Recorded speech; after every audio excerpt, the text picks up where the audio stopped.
natambusaki bomoi na nga na banzela ya pamba na maso nasalaka namimonaka ngai nzambe ndako ninyo ngai nakotaki te mombongo ninyo ngai nasalaki te basimetiere ninyo ngai nakotaki te anga mokili oyo makambo ebele anga mokili oyo makambo ebele kasi tango ngala nzambe beti kati nanga kiji namoni masali na nzambe babimeli ngai mpwasa.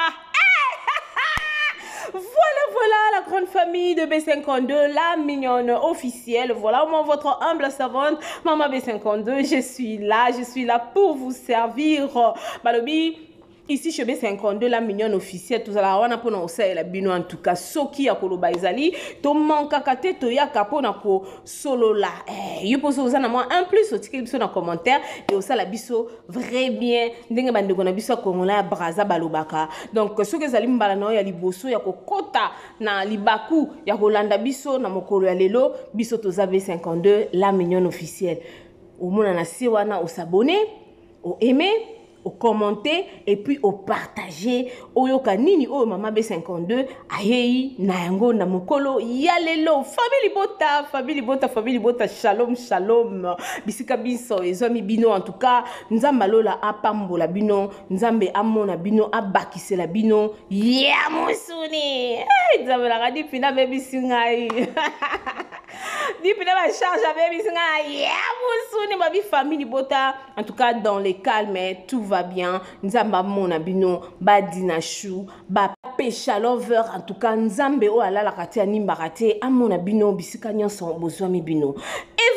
Événement na lobata lo papa Serge événement ezaboni mosi tatute kumite yate mais événement eza moko le 29 mars 2025 on a showbeuse avec Belinda Kandi la patrona balobi 7 ans et anniversaire il y a Bellevue Télévision équipe à Bellar Mobimba et Kozala on a la famille hâtez-vous achetez vos billets achetons si on va acheter français à drôle français à buzoba achetons parce que ngamo na mitie na kati nganda na sombe na billet na lobi se bino ke ngana za na côté o bo benga économique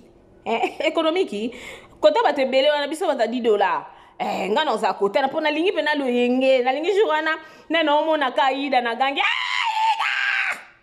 no mona deko na gangi deko mamani Kenny Linda na lingi pena jurana na za la free na ganga po kota VIP te beza ba sérieux so ça pour ça VIP ça pour ça sérieux VIP $30. Donc, événement est encore le 29 mars, 7e anniversaire, il y a Belinda, Bellevue Télévision, en tout cas, tous à la wana, Kaminamba, zinde banglophone, balobara, boya penza ebele, to savoureux journée qui toko, oyo, et pesa melibiso, osana posa, o se divertir, osana posa, bande kona biso, o to monde na ba télévision, moko moni na balabala leki, mais, o passé na mo temps moko boye na salle moko boye, donc, tous à la wana, le 29 mars 2025. Voilà.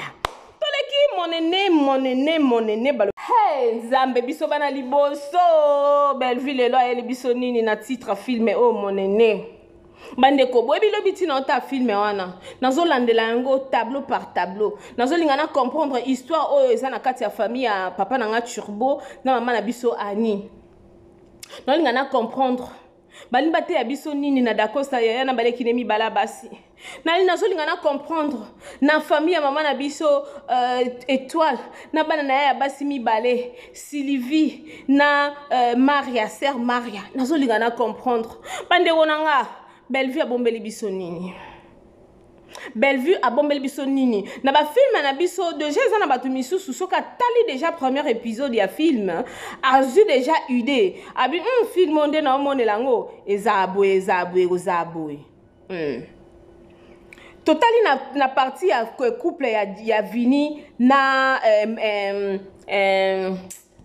kombone kiminga nzambe na ngai Daily Vini azolinga accoutrement ya mwasi na ete kote on pe eza na leçon moko ba omema biso tina suka to ko comprendre leçon nini to message nini o belle vue ayeli biso na kati ya film oyo ba intitulé Mon Néné.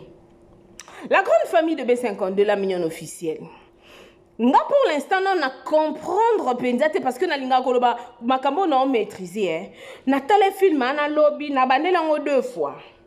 Na meki na comprendre na habité na ko jump te na ko kendelo mbango na conclusion te ndenge na zalade aso na tali premier épisode na bika belle vie na film wa linga le bala biso bebe mais tout belle vie a perturbé nga je ne me suis pas retrouvée na se retrouver lelo maybe peut-être lelo le na ota la deuxième épisode na bando comprendre ba angle ya film na biso oyo e bengami na titre ya Mon Néné. La grande famille, si vous avez la vidéo précédente, bon mona to mona ki ba artiste na biso, ba comédien, to mona ki metapinga, bon mona metapinga, bon mona papa Serge, bon mona pas une chose ça qui papa Fioti na ba vidéo précédente ezawana bazali ko invité biso pour na journée spéciale oyo ezali ko ya. Lelo na elibino ba artiste mususu pe bandeko misusu oyo balobaka pona musala kitoko oyo mama na biso belle vue asalaka balobi so muto oselo kwa malamu na vie kozela te ke muto ana kufa po oyo témoigner bolamu wa mutu faut ko témoigner bolamu wa mutu tant que la personne est en vie, tant que la personne est vivant. Pourquoi pona ko pesa e makasi? Est-ce que vous savez pourquoi na l'église batele maka oh to komi na moment un témoignage mutaleki oh alléluia amen bandeko nganzamba salela grâce nazalaki na balaki ça fait 10 ans yango na bandaki obota te mais lelo on nzamba salinga grâce na boti bobi pourquoi batelema ba pesa ba témoignage ba lolenge na lolenge eza pour que ba fortifier ndeko moko avant na kiti o aza ko se retrouver na même problème pour ndeko ana sala nina ba avec Dieu faut na zaka na assurance endurance avec Dieu il faut na kangama na nzambo nzambo asaleli mama na nga kingandi akosalela ngai pe eza lolenge moko ba film na biso autant to otala luko comprendre belle vie ate film Mon Néné. Pourquoi Mon Néné? Message nini o eza caché na kati ya film oyo nini o balingi na ba artiste nyonso tu ndenge basangani wana nga na benga ba nyonso ba collaborateur na ba collaboratrice message nini o ba yeli peuple to ba yeli population pona ko luka ko éduquer parce que ba film na biso na belle vue ezalaka toujours ba film moko éducatif ba film oyo ezalaka pona ko éduquer masse pona ko éduquer nation mutu mususu mwana mususu akokozala a rater éducation na ndako mettons atali film à belle vie azaki kulu na suka film ana yo saka na kulu na me atali so kulu na bi nzambe do eloko nga na sala msusu ngape na yo suka boete tika na changer. Il y a des gens qui vont changer à travers ma film et autres talaka. Et ça n'a leçon moko yamakasi. Alors la grande famille, moi je veux nous demander une chose, de beaucoup prier pour cette dame. Toyebi lo moko ke nzambe alola. Tant appelle ça vision, appelle ça provision. Donc nzambe ataka ta belle vue, ba inspiration o ezake ezoko sunga à ce que batu ba évoluer malamu batu ba yeba ndenge nini ya kotambusa ba moyo na bango batu ba yeba ndenge kotambusa ba couple na bango ba compagnie na bango ba famille na bango tout et tout. Donc je vais nous demander de prier pour cette dame. Priez pour elle. Ndenge batu basalaka lo sambo pona na Naomi na Bible nzambe na comme pasteur. Belinda Kandi la patronne. Nous devons vraiment beaucoup prier pour elle, demander à Dieu à ce que Nzambe wana pesa vie moulai, Nzambe wana abakisele intelligence pardon pe sagesse le lenge a pesa ki na Salomon et loko moko ye pe asenga biso yango wana donc soko linga ka belle vue saka mingi na mabondeli parce que toza na monde moko ya turbulence to na mokili moko oyo eza lisusu penza ndenge tozalaka na kalate 15 ans passé te na monde lelo oyo tokomi ko normaliser oyo tokokaki pas ko normaliser 15 ans passé tokomi komona yaba mabe o to bande ko banga ko sala lelo tokomo mona ngwe komi normal. Donc nous devons beaucoup prier soko lingaka ba artiste noka oyo lingaka ata so linga belle vue olinga belle vue ou bien lingaka papa na biso décor ou bien linga papa na biso Serge ou bien linga ndeko na biso Gesho ou bien Pierrot ou bien maman Annie ou bien maman Milo ou bien maman Top ou bien maman Étoile ou bien Daily ou bien Davina ou bien donc artiste o kayo linga tango zo sambela tika bango na mabondeli échanger elote écouter elote na prière no bika nzambe batela ba artiste na biso pesa bango boanya parce que lelo to mona musalango e ke ne pena net na mo bébé et que pena moi ko beba mais nzambe a osunga bango nzambe penza a osunga. Donc c'était là moi votre humble servante maman B52 dans le bas qui to ya to me ko partager ka mukie sur sujet oyo to banda ki film na biso déjà lobby yona nu o tali filmete kende na lombango kozala na retard te po oyo koma na décalage ya elenga filmer. Premier épisode de Kota qui déjà lobby et ça on a na Belle Vie télévision lelo 16h lelo tout ça vendredi 16h30 heure de Kinshasa to reçoit deuxième épisode na biso pour na ko sepelaka ndenge maman a sepelisa biso. En tout cas je vous aime beaucoup ceux qui na betisi mutu moko libaku ndeko moko libaku bolimbisanga na kando na bino na linga bino mingi tozala wana po na bino bandeko oyo bolinga biso bo s'abonner bo partager ba lien bo commenter et que ça la biso plaisir ya makasi. Rendez-vous à ne pas manquer na beti c'était Nazobeta c'était rendez-vous à ne pas manquer le 29 mars 2025 na Showbuzz 7e anniversaire ya Belle Vie télévision qui pa Bellard et Kozalawana. En tout cas il y aura aussi des surprises. Parce que na lundi vidéo ya papa na biso fio talobi peut-être yé pas kozala wana po ya ko sepela elongo et kozala esengo ming. Il y a des gens oh peut-être bon mon na affiche awate mais ba kozala. Parce qu'il y a des invités surprises. Donc surprise quand on dit que surprise à Belle Vue et ça sera toujours agréable. Et ça sera agréable été. Comment définir Belle Vie Candy comme étant un son moko agréable. Pourquoi définition musique Belle Vie aza son moko agréable na litoi. Donc tant aux hommes on a d'ababilo comme un cambo Belle Vue au monde a déjà que non awawa il y a quelque chose de bon. Ok, merci beaucoup nalinga bino mingi. En tout cas nzambalo la apambola bino nazotie la biso tolanda ba sports ya bandeko na biso oyo bakozala na biso le 29 ba misusu pe ba invité tozanga te tozale belé s'il vous plaît. Nzela mosusu te tokolanda pobelese nzela na yo Nanyala kisanga nzela ya solo bobele yo. Hey! La vie, la vérité, le chemin, mon sous-souté. Yes, osaka nzela moko o biso tolandaka. Alors, tokutani nambala sima, ce qui est soisongité. Moi, votre humble servante, Maman B52, je vous aime de tout cœur. Que mon Dieu vous bénisse. On se retrouve à la prochaine avec une nouvelle émission, ce qui est sous Christ à Zongité. Bisous.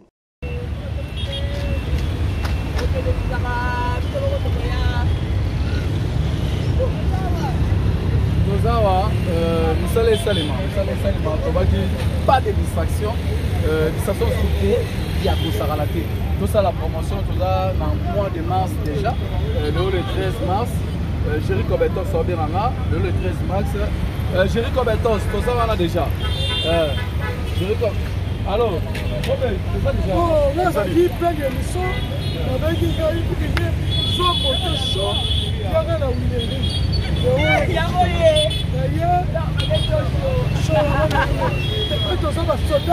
Ça va combien? Ça va Moussala, boulot.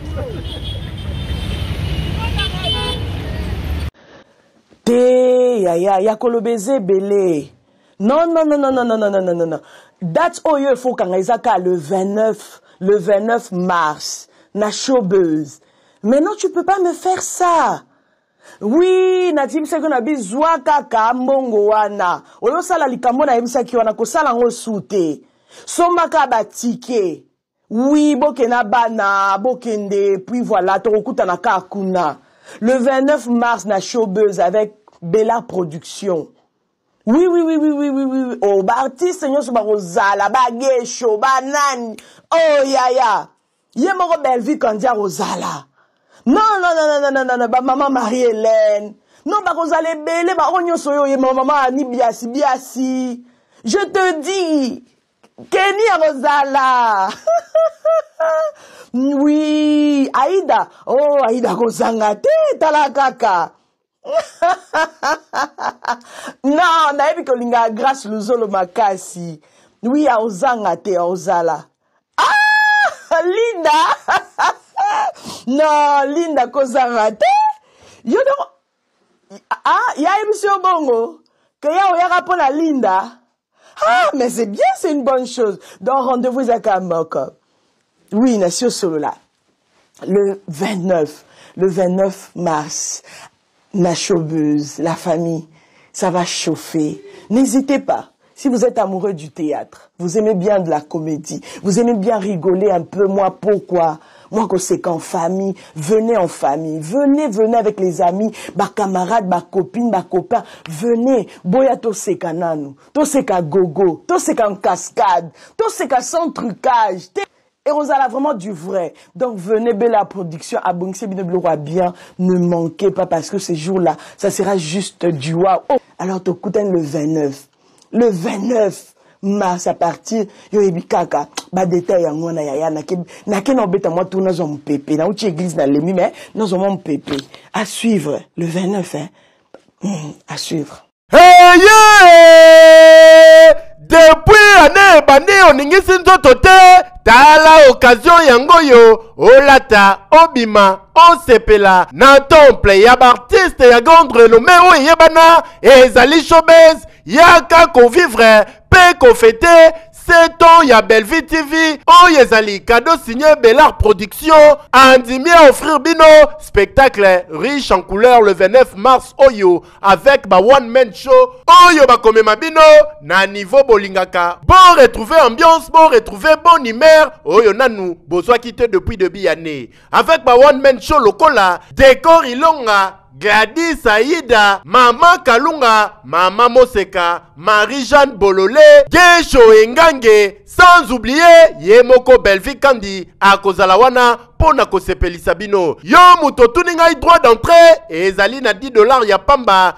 $30 pona ba place VIP, gagner temps, yo muto lingo billet, benga na ba numéro oyo, okozala mobimba. Yo muto yebenanu, Carrefour Temple ya bastar ya RDCT o ezali Showbuzz ezali na croisement ya ba avenue Colonel Munjiba na boulevard du 30 juin yaka awa o sepela o vivre ambiance oyo na notikali ko vivre te le 29 mars oyo na Showbuzz nga na zanga te keyo oui na évité vidéo oyo ernime ko koma e komela bino ezali Mama Joséphine Mama Soso na yebi bino solution oyo ezali solution ya ba problème na biso yango eza nini ba problème na biso yango eza ba problème ya santé eza ba maladie oyo eza kati na biso ba maladie telle que diabète tension AVC prostate ba hernie ba maladie wana nyonso tout oyo ezo déranger biso ba ménopause mutu pasi maladie nini épilepsie maladie nyonso tout oyo ezo déranger ndeko na yo oyo aza pembe na yo ezo déranger mwana na yo oyo ya cancer oyo ezo déranger biso solution yango yo na yeli yo solution ya ba produit na biso ya naturel ba produit oyo ezali ba complément alimentaire ba produit oyo ezali 100% naturel ba produit na biso ya Occident ndeko nanga na ili yo ba produit oyo eza juste biloka kolia oyo tozo ko compléter na nzoto na biso. Pourquoi? Parce que monde entier monde est déjà pollué. Eza pollué à partir ya biloko oyo tozolia. Biloko tozolia yango ezo détruire ba santé na biso. Pourquoi? Parce que biloko tozolia bazo travailler ngo na ba produits chimiques. Biloko tozolia bazo tia yango ba poison. Biloko tozolia bazo tia yango même ba hormone. Yango na compagnie ya aloe vera product bakanise li peuple na bango partout dans le monde entier, na plus de 160 pays, balobi non, tika to kanisi la peuple na biso pona bien-être na bango et pona santé na bango ezala malamu. Yango wana ba produit na biso yango yo eza wana pona kosunga biso na ba santé. Atika na yebisa yo bien fait ya produit na biso aloe vera gel. Produit oyo okoko zanga yango na ndaku na yo te. Yo oza na problème ya insomnie, olala kate produit oyo eza somnifère. Ezo pesa yo pongi. Yo oyo zana nzoto makasi te. Produit oyo eza tonique. Eza wana po pesa yo nzoto makasi. Yo oyo zana ba toxine na nzoto na yo. Produit oyo eza détoxifiant. Eza ko détoxifier nzoto na yo. Eza ko purifier makila na yo. Eza ko sukula ba veine na yo. Produit oyo ezana ba bienfait ebele. Produit oyo ko soigner pour l'estomac. Produit oyo ko soigner pour la constipation. Produit oyo eza produit moko eza ko sunga système immunitaire na biso. Yangwana ndeko yo ko zanga ba produit oyo te pour la santé na yo. Santé ezana prité. Santé ezana prité. Yangwana somba produit oyo soki omilingaka pe olingi libota na yo, olingi mobali na yo, olingi bana na yo, te okoko sanga produit oyo te, yango na yo ko présenter yo produit ya aloe vera gel. Yango soko lingi kozwa yango lolenge nini? Contactez Maman Joséphine na plus 44 79 853 90 849. Na balieli susu plus 44 79 853 90 849. Tika nzambe apambola yo kozanga produit oyo te aloe vera gel. Oh la mignonne, botika la bébé. Oh la kina sala mignonne bokoli yango zero. Lobezala kina 10 50 yo bokoli yango na 1.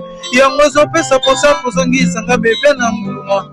Basala ba chaussée kaka pona ba voiture te.